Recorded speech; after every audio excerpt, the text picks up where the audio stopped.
দিল্লি না ঢাকা? যারা জামাতের নেতাকর্মী আছেন একটু উত্তর দিবেন। আমার ধারণা অধিকাংশ মানুষই লিখবেন ঢাকা ঢাকা। কিন্তু দিল্লিকে ছাড়া কি ঢাকা হয়?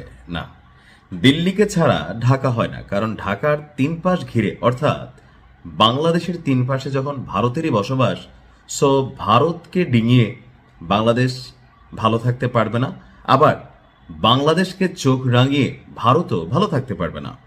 আপনি নিশ্চয়ই একটু অবাক হচ্ছেন হঠাৎ করে কেন জামাতের আমির ডাক্তার শফিক সাহেব তিনি এই ঘোষণা দিলেন যে ক্ষমতায় গেলে ভারতের সঙ্গে সুসম্পর্ক গড়ে তোলা হবে।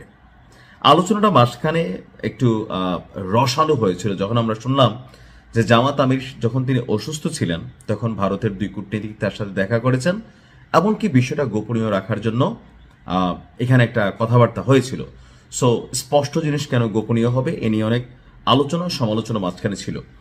এখন বিএনপিও ভারতের সাথে সুসম্পর্ক চায়, আওয়ামী লীগও সুসম্পর্ক রেখেছে, তবে অতিরিক্ত ছিল যে বন্ধুত্বের জায়গাটা কেমন হবে, যে আমি তার সাথে বন্ধুত্ব করা উচিত যার কাছ থেকে আমার সম্মানের জায়গাটা অথবা আমার যেটা প্রাপ্য হইতে পারে, 100তে কোনোটা 95 বা ধরেন 98, কিন্তু 100তে আমি 20 নিব আর আমি 100 দিব, এইটার কারণে কিন্তু মানুষের পছন্দ না, মানে ভারতের সাথে বাংলাদেশের যে সম্পর্ক ছিল।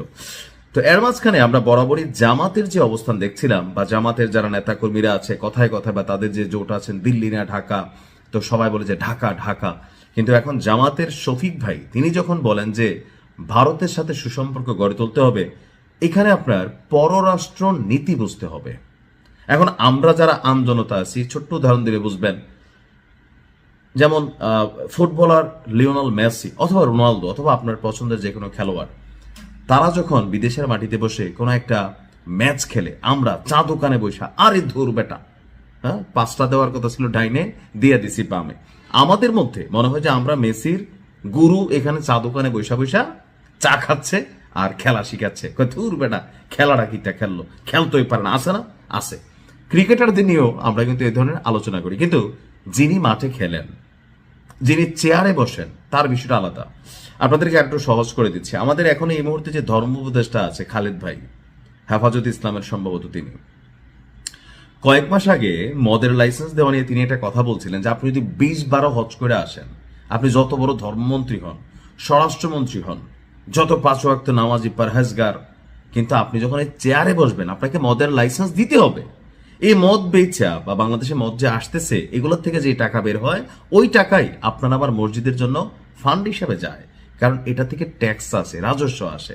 তা আমার এই কথাগুলা বলার মেইন কারণ যেটা হচ্ছে, আমরা যারা আমজনতা আছি, সাপোর্টার আছি বা দলগুলোকে সাপোর্ট করি, হ্যাঁ, তো আমরা যতটা সোজা মনে করি বা আমরা মনে করি যে ভারত বাদ দিয়ে বাংলাদেশ আমরা এই করে ফেলবো, অথবা যে কোনো একটা দেশের সাথে, বিশেষ করে যখন আপনার প্রতিবেশী, আপনি চাইলেই বদলাই দিতে পারবেন না, তাই না? এটা তো কোনো ফ্ল্যাট না যে অন্য একটা জায়গায় গিয়ে ফ্ল্যাট কিনে ফেললাম। কিন্তু প্রতিবেশী রাষ্ট্রকে আপনাকে হজম করতে হবে, তাদের সাথে সুসম্পর্ক গড়ে তুলতে হবে। তবে ওই যে ভিডিওর প্রথমে বললাম, সম্পর্কের মানে এমন না আমি খালি দেবো ভাই আর তুমি খালি নিবা, বর্ডারে মানুষ মারবে আর আমরা বলবো যে আমাদের তারা গরু সুর। এই বিষয়গুলো নিয়ে আমাদের অলওয়েজ আপত্তি। যারা আমার ভিডিও দেখেন, আমি সবসময় এই নীতিটারই বিরোধিতা করি যে প্রতিবেশী আমরা ভালো সম্পর্ক তৈরি করবো, আমরা সব ঠিক আছে, কিন্তু সীমান্তে যদি কোনো হত্যাকাণ্ড হয় সেটার বিরুদ্ধে বাংলাদেশকে কথা বলতে হবে।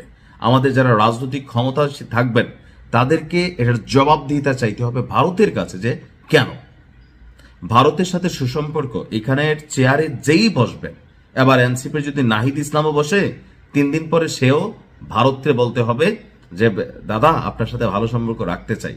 কারণ আমরা বুঝতে হবে যে সবকিছু মিলেয়া ভারত বাংলাদেশ একটা রেজিমের মধ্যে এমন সিস্টেমে কানেক্টেড যে ভারত যদি বাংলাদেশকে গণার বাহিরে নেয় তাহলে ভারত অশান্ত হবে, আবার বাংলাদেশ যদি ভারতকে গণার বাহিরে নেয় তাহলে বাংলাদেশ টিকবে না।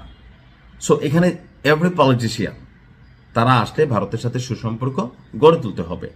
আর জামাত ইসলামের কাছ থেকে, যেহেতু ভারতের একটা জামাত ফোবিয়া আছে, জামাত নিয়ে ভীতি আছে, ভারত এখনো মনে করে যে জনাব তারেক রহমান তিনি যদি দেশ নেতা হন তাহলে ভারতের সাথে সম্পর্কের জায়গাটা আরো পজিটিভ হবে। এটা কিন্তু ভারতের প্রধানমন্ত্রী নরেন্দ্র মোদী বেগম খালেদা জিয়া মারা যাওয়ার পর চিঠিতে লিখছিলেন।